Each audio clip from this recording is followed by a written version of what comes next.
What is happening, YouTube? This is Hayes Anderson, just a quick video. This is a circuit I've had on this breadboard for about 3 years now, and it's time to finally realize it. I'm going to build 3 guitar pedals out of this, hopefully, and this is an Octave Fuzz.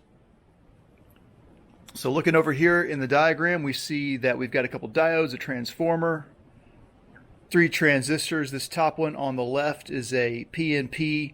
The bottom 2 are NPNs. Nothing really special about the transistors, to be honest.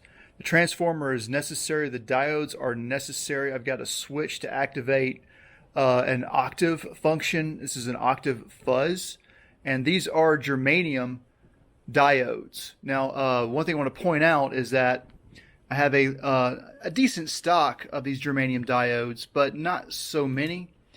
I have a whole bunch of these Schottky diodes, however. But before we get to those, let's take a look at the waveform, the input and output waveform signals that we have here. In blue is the input. It's just a simple sine wave, and you can see the yellow is the actual part of the flickering there is the actual output, and it is a nicely shaped distortion. Also, I can activate the octave switch, and we see that we do get a dividing of the output signal, albeit it is a little bit weaker. Switching back.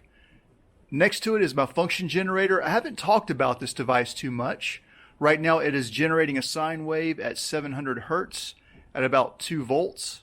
I can vary a whole lot of things on this function generator. I can get this going way up, way beyond the audio range, and it's very interesting to see how circuits respond. This one actually handles input frequencies up to about 40-50K pretty well, and then it starts to attenuate them pretty rapidly.